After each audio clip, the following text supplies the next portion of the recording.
नमस्कार. हिंदुस्थान पोस्ट विचार मंथन में डॉक्टर उदय निरगुडकर या विशेष मालिकेच्या आजच्या भागामध्ये मी हर्षद वैद्य आपल्या सर्वांचं मनपूर्वक स्वागत करतो. समाज माध्यमावरती गेल्या काही दिवसांपासून एक व्हिडिओ व्हायरल होतोय. लडाखमध्ये भारतीय लष्करी जवानांच्या एका तुकडीसमोर एक मुलगी अत्यंत अभद्र अर्वाच्य भाषेत जवानांशी बोलतीये. मगरूरीने ती सांगते की मी जो टॅक्स भरते त्यात तुमचे पगार जातात. हा व्हिडिओ पहिले आपण बघूया. सीनियर को बुलाओ ना। आपका मंत्री यहाँ से कैसे निकलेगा? We are Gen Zs. We are not tolerate this nonsense. We are not tolerate this nonsense. आप लोग मुझे बताओ, आप लोग बैठोगे या नहीं बैठोगे? बैठूंगा। चलो कैसे बैठेंगे हमें? हम लोग पैसे देके यहाँ घूमने आते हैं या फिर ये सब टॉलरेट करने आते हैं? ताला लगा दिया इन्होंने, कश्मीरियों के साथ तो करते हैं, अब बाहर के टूरिस्टों के साथ भी कर रहे हैं. या व्हिडिओसाठी आपल्या सगळं विश्लेषण करायचं आहे आणि त्या सगळ्या गोष्टींची आपल्याला चर्चा करायचीच आहे. या व्हिडिओच्या अनुषंगाने जे प्रश्न उद्भवतात त्यांची आपल्याला चर्चा करायची आहे आणि त्यासाठी आपल्यासमोर उपस्थित आहेत उदय निरगुडकर सर. सर, आपलं मनपूर्वक स्वागत. नमस्कार. सर, पहिले तुम्ही आता आम्ही सगळ्या दर्शकांना हा व्हिडिओ दाखवला. या व्हिडिओ बद्दलची आपली पहिली प्रतिक्रिया काय? ती ज्या भाषेत बोलतेय याच्याबद्दलचं आपलं मत काय? पहिली गोष्ट एक लक्षात घ्या, हे घडलंय लडाखमध्ये. लडाख हा अतिशय सेन्सिटिव्ह एरिया आहे. लडाख हा बॉर्डर राज्य आहे. ते म्हणजे तो प्रदेश आहे, अजून केंद्रशासित प्रदेश आहे. त्या लडाखमध्ये तुमची जी मुवमेंट आहे ती मुवमेंट ही मिलिटरी कंट्रोल करतं. तिथे हवामानाचे प्रश्न आहेत, मिलिटरीचे प्रश्न आहेत, मिलिटरीची मुवमेंट असते. अशा वेळेला तुम्ही मिलिटरीला अर्वाच्य भाषेत बोलता, मिलिटरीचा पगार काढता आणि सांगता की तुमचा पगार माझ्या टॅक्स मधून येतो. त्या महामहिला सांगितलं पाहिजे, भय आर्मी आणि नेव्ही आणि एअरफोर्स मधील लोक सुद्धा टॅक्स भरतात, रिटायर झाल्यानंतर सुद्धा भरतात. आणि त्यांच्या टॅक्स मधून तुझ्या शाळा, तुमचे रस्ते, तुमची वीज, तुमचं पाणी येतं. आणि याचबरोबर ते नुसता टॅक्स नाही भरत तर तुझं रक्षण करतात, तुमच्या सीमांचं रक्षण करतात. म्हणून तुम्ही सुखने व वीकेंडच्या पार्ट्या करू शकता आणि असली अर्वाच्य भाषा वापरू शकता. त्या व्हिडिओमध्ये आपण पाहिलं, तो ऑफिसर जो आहे मिलिटरीचा, तो शांतपणे तिला समजावतोय. हे लष्कराचं काम आहे का? लष्कराचं काम आहे अशा उद्धट उर्मट जेनजी मुलांना समजावून सांगणं? हे मिलिटरीचं काम आहे का? मिलिटरीचं काम आपल्या देशाच्या सीमांचं संरक्षण करणं आहे. हे भान सुटतंय हर्षदजी, हे भान सुटतंय. चुकीच्या ठिकाणी ही जेनजी हिंमत दाखवतीये. ही कोणती नशा अंगात भिनली मला कळतच नाही. ही जी कर्कश आवाजात बोलणारी कन्या आहे ती प्रतीक आहे का आजच्या जेनजीचं? ही कुठली मानसिकता? त्यामुळे याचा निषेध व्हायलाच पाहिजे. पण त्या व्हिडिओ असेल की आजकाल सगळीकडे हा परवलीचा शब्द झालाय की आम्ही जेनझी आहोत आणि आम्ही आमच्या गोष्टींसाठी लोकांना नमवू शकतो, अशा पद्धतीची भाषा प्रत्येक ठिकाणीच झालेली आहे. म्हणजे जेनझी असणं आणि हा एवढ्या पद्धतीचा दुसऱ्या बाजूला एवढा प्रचंड ॲरोगन्स असणं, ह्या गोष्टी येतात कुठून? या गोष्टींचा एक आपण माज येणं, अशा पद्धतीची गोष्ट येते कुठून? आपल्याला काय वाटतं? चांगला प्रश्न विचारला. जेनझी होणं म्हणजे आजकाल काय झालंय माहितीये का? एखाद्याला शिबिगाळ करणे, एखाद्याला उर्मट उद्धटपणे बोलणे, एखाद्याचा अपमान करणे, त्याला क्षुल्लक लेखणे, त्याच्या विरोधात व्हायोलंट होणे, याचा परवाना मिळालेला आहे का? आणि हा जर परवाना मिळाला असेल तर तो परवाना तुम्हाला तुमच्या रात्रीच्या पार्ट्यांमध्ये मिळतो का? का तुम्हाला जंतर मंतरवर एक खिडकी उघडली होती, त्या खिडकीमध्ये त्या स्टुडंट प्रोटेस्टमध्ये तुम्हाला हा परवाना मिळालेला आहे की तुम्ही देशाच्या लष्कराचा असा अपमान करता आणि पुन्हा सांगता की मी जेनजी आहे म्हणून? आता आठवा, मेटा झकरबर्ग यांनी एक्स वर पंतप्रधानांचा एक व्हिडिओ 5 तासाकरता हटवला होता. जेव्हा त्यांना जाब विचारला की हे का झालं, तेव्हा पहिले सांगितलं की नाही, ही तांत्रिक चूक होती. नंतर खडसावून विचारलं, त्यावेळेला त्यांनी 3 गोष्टींची कबुली दिली. पहिली गोष्ट, ही तांत्रिक चूक नव्हती. पंतप्रधानांचा जेनजीशी होणारा संवाद आम्हाला तोडायचा होता, याची कबुली होती ती. आणि दुसरा मुद्दा अत्यंत महत्वाचा आहे की काही कंटेंट काही समाजापर्यंत म्हणजे तरुणाईपर्यंत काही कंटेंट म्हणजेच हा देशविघातक कंटेंट त्यांच्यापर्यंत पोहोचवण्याकरता आम्हाला पैसे मिळतात. That means you are a contract killer, you are not a platform, you are an activist against the nation. आणि तिसरं, चाइल्ड पॉर्नोग्राफीचे व्हिडिओज आम्ही पुश करत होतो याची कबुली आहे. आता कळलं ही मानसिकता कशी झालेली आहे. आणि याच मानसिकतेला जर 15 ऑगस्टला देशाला संबोधित करताना दिमागी नक्षल असं म्हटलं आणि त्याचा जर आपण पुनरुच्चार केला तर आपण मोदी मीडिया ठरतो. पण हेच दिमागी नक्षल पोलिसांनी बकोट धरलं की लगेच शरण जातात. या मुलीने पण नंतर माफी मागितलेली आहे. बकोट धरलं की माफी मागायला लागतात. पण तुमचे गुन्हे माफीचे योग्य आहेत का? या चुकीला माफी नाही आहे. एक लक्षात घ्या, तुम्ही या देशाच्या संरक्षण करणाऱ्या, तळ हातावर जीव घेणाऱ्या अशा सैनिकांचा अपमान करताय. सैनिकी आयुष्य काय आहे या महामायेला माहिती नाहीये. एक आठवण म्हणून सांगतो, कौन बनेगा करोडपती मध्ये नाना पाटेकर यांच्याबरोबर नाम फाउंडेशनचे सदस्य म्हणून आम्ही सगळे प्रेक्षकात बसलेलो होतो आणि अमिताभ बच्चन यांनी त्यांना, नाना पाटेकर यांनी कारगिलच्या युद्धात सहभाग घेतला होता त्याविषयी प्रश्न विचारले. तेव्हा नानांनी सांगितलं की हो, मी उत्कृष्ट नेमबाज आहे म्हणून मला युद्धात प्रत्यक्ष सहभाग घेण्याची संधी मिळाली आणि त्या 60 दिवसाच्या काळात जीवन इतकं खडतर होतं की माझं 20 किलो वजन कमी झालं.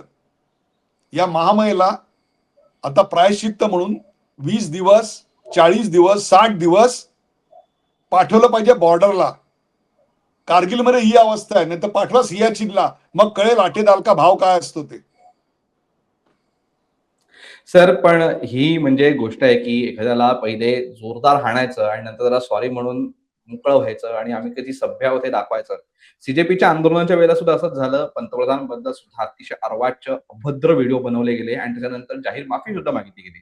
एका मुलीचा व्हिडिओ सुद्धा एका न्यूज, आपल्या प्रतिष्ठित न्यूज चॅनलने त्याची मुलाखत पण घेतली आहे आणि ती म्हणते की सोशल मीडियावरती मला आता कमेंट्स येतात त्याच्यामुळे माझा दमच तुटलाय आता वगैरे, अशा पद्धतीची ती गोष्ट करते. याही मुलीने तेच केलं, परत माफी मागितली आणि आता मी तशा गोष्टी करणार नाही, मी किती साधी चांगली मुलगी आहे अशा पद्धती दाखवायचा प्रयत्न केला. हे काय आहे, म्हणजे ह्या गोष्टी काय, ह्या व्हिडिओ बद्दल मला प्रश्न विचारायचाच आहे. पण ही जी काही गोष्ट आता या सोशल मीडियाच्या माध्यमातून येते ह्याच्याबद्दलचं आपलं मत काय? हे अतिशय आक्षेपार्ह आहे. एक विशिष्ट प्रकारची विचारधारा तुमच्या डोक्यामध्ये कोंबली जातीये आणि त्यामुळे सारासार विचार करण्याची तुमची जी क्षमता आहे ती क्षमता पद्धतशीररित्या रील्स फॉरवर्ड खाली वरती करण्यामध्ये नष्ट केली जाते.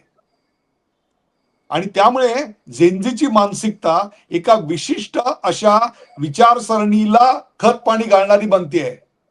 प्रत्येक गोष्टीचं उत्तर प्रोटेस्टमध्ये शोधतायत आणि त्याच मानसिकतेतून आता सध्या देशभर नंगा नाच सुरू आहे जेनझीच्या नावाखाली.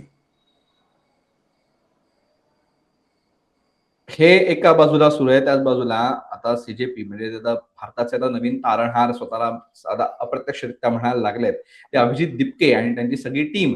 ही त्यांनी स्कूल ठीक करो अशा पद्धतीचं आंदोलन सुरू केलंय आणि ते गावागावांमध्ये फिरतायत. अभिजित दिपके महाराष्ट्रामध्ये फिरतायत, त्यांचे इथं सहकारी सगळीकडे फिरतायत. राजस्थानमध्ये एका गावामध्ये ते गेले असताना गावकऱ्यांनी त्यांच्यावरती हल्ला केला.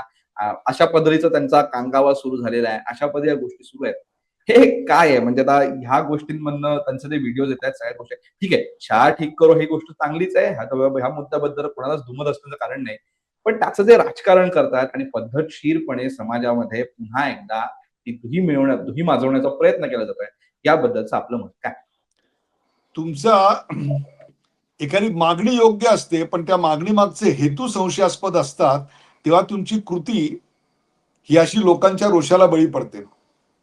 तुमची मागणी की या देशामध्ये उत्तम शिक्षण मिळालं पाहिजे, उत्तम प्रकारे निर्दोष स्पर्धा व्हायला पाहिजे, याविषयी काही वाद असायचं कारणच नाहीये. पण त्याकरता तुम्ही जे मार्ग अवलंबलेत, ह्याचा राजीनामा माग, त्याचा राजीनामा माग, आज हा राजीनामा मागतोय उद्या पंतप्रधानांचा घेऊ, हा उमटपणा तुमच्या अंगामध्ये आहे. निवडणुका लढवायच्या नाहीयेत, सडकवर येऊन तुम्हाला संसदेत उद्ध्वस्त करायची आहे. आज तुम्ही शाळांमध्ये फिरताय, याचे हेतू काय आहेत आणि कुठल्या कपॅसिटीमध्ये? तुम्ही शिक्षण खात्यामध्ये कुणी आहात का? कोणी उद्या उठायचं आणि वाटेल ते चेक करायला जायचं? आज इथे फिरताय, उद्या म्हणाल की नाशिकची प्रिंटिंग सिक्युरिटी प्रेस जी आहे आपली, प्रिंटिंग करन्सी प्रेस, ती करन्सी प्रेस आम्ही चेक करायला जातोय. हे चालणार आहे का? असं कोणालाही उठून काही करायला देता येणार नाहीये. तुम्ही या देशाचे नागरिक आहात म्हणून जेवढे हक्क अधिकार आहेत तेवढ्या जबाबदाऱ्या देखील आहेत. त्या जबाबदाऱ्यांचं पहिले भान बाळगा. पण ह्यातून एक तुम्हाला जाता जाता प्रश्न मला विचारायचं वाटतं की आता ही देशामध्ये ही एक फॅशनच झाली आहे का की आधी काहीतरी कुठला तरी चांगला कॉज घ्यायचा, कुठली गोष्ट घ्यायची या प्रश्नावरती आंदोलन उभं करायचं आणि ते जातं परत मग शेवटी हिंदुत्व विरोध, मोदी विरोध, एनडीए विरोध, भाजपा विरोध, संघ विरोध याच सगळ्या गोष्टींकडे जातात. मग एखादी चांगली गोष्ट ही या सगळ्या गोष्टींकडे कशी काय जाते हा एक जो एक मुद्दा आहे. पण ही फॅशन बनत चालली आहे देशामध्ये आणि अशामध्ये सगळेच जण आपले हात धुवून घेतात असं तुम्हाला वाटतं का? इंग्रजीमध्ये एक म्हण आहे, old wine in new bottle. आणि ही जुनी दारू नव्या लेबल लावून आता मार्केटमध्ये आलेली आहे, म्हणून त्याचं 4 दिवस आकर्षण वाटतंय. याच्या पलीकडे काही नाहीये. हंगामा खड़ा करना तुम्हारा मकसद है, लेकिन सीरत नहीं सूरत बदलनी चाहिए. याच्याकरता तुम्हाला काही प्रयत्न करायचे नाहीयेत. एक्झामिनेशनच्या रिफॉर्म बद्दल जंतर मंतर वरून एक तरी सूचना केली गेली? नंदन नीलकेणी यांना भेटून काय काय रिफॉर्म झाले पाहिजेत या मागण्यांचं काही तुम्ही निवेदन दिलं? कुठले तंत्रज्ञान अमेरिकेत शिकून आलायत, तंत्रज्ञान एक्सपर्ट म्हणवता, एक तरी सूचना तुमच्याकडनं गेली? तुमच्या सगळ्या गोष्टी फक्त एकच आहेत की काय वाटेल ते करून हे सरकार आम्हाला खाली खेचायचंय. पोलिसांनी सोनम वांगचुक यांना घेऊन गेले तेव्हा पहिलं वाक्य काय होतं? हे आरएसएस के गुंडे आहे. तुमची मानसिकता काय आहे? तुमची विचारधारा काय आहे? या विचारधारेला माझा आक्षेप आहे. त्या विचारधारेतूनच अशा प्रकारच्या गोष्टी, यू आर नॉट एंटायटल्ड. तुम्हाला कोणी वरदान करून पाठवलेले आहे की तुम्ही प्रत्येक शाळेत जाऊन बघाल. बरोबर. सर खरंच म्हणजे ह्या मुद्द्यांवरनं पुन्हा एकदा आपल्या देशामध्ये चर्चा घडली पाहिजे आणि आपल्यासारख्या लोकांनी त्याच्याबद्दल सतत आवाज उठवलाच पाहिजे. कारण आपल्यावरती ही सातत्याने ह्या एका विचारसरणीच्या लोकांकडनं सातत्याने आघातच केले जातात आणि आपल्याकडे उत्तर द्यायला काही नसतं. आणि त्यावेळेलाच आपल्या सगळ्या लोकांचं महत्व आहे की आपण त्याला उत्तर दिलं पाहिजे आणि तोच प्रयत्न आपण आजच्या मुलाखतीतनं केला. तुम्ही आम्हाला वेळ देऊन आमच्या प्रश्नाला सविस्तर उत्तर दिले त्याबद्दल हिंदुस्थान पोस्ट तर्फे मनपूर्वक आभार. धन्यवाद. सातत्याने आपल्या हिंदुत्व विचारसरणीवरती असेल आणि सातत्याने आपल्या राष्ट्र सनातन धर्माच्या विचारसरणीवरती असेल अशा पद्धतीने खाली घातले जात आहेत. एक जेन्झीची फॅशन येते पण तीच जेन्झी ही चांगल्या पद्धतीने सुद्धा व्यक्त होत असते हे दाखवलंच जात नाही. मग आम्ही जेन्झी आहोत म्हणजे आम्हाला कुठल्याही गोष्ट करण्याचा, वाटेल तसं बोलण्याचा, आपल्या देशातल्या कुठल्याही यंत्रणेला वाटेल तशा अर्वाच्य शिव्या घालण्याचा अधिकार प्राप्त झालाय का? अशा पद्धतीची हवा आपल्या डोक्यात गेले का? हा विचार आजच्या लोकांनी करणं गरजेचं आहे. आम्ही काही फार त्याच्यातले वेगळे नाही, आम्ही त्याच पिढीत येतो आणि आम्हालाही ती जबाबदारी, आम्हाला ते भान असणं गरजेचं आहे आणि हाच संदेश आमच्यासारख्या पिढीला, आमच्यासारख्या लोकांना हा पोहोचवण्याचा या मुलाखतीच्या माध्यमातून उद्देश होता. ही मुलाखत तुम्हाला कशी वाटली हे कमेंट बॉक्समध्ये नक्की सांगा आणि असेच माहितीपूर्ण व्हिडिओज बघण्यासाठी हिंदुस्थान पोस्ट युट्यूब चॅनलला सबस्क्राईब करा आणि फेसबुक पेजला लाईक फॉलो करायला विसरू नका. धन्यवाद. धन्यवाद.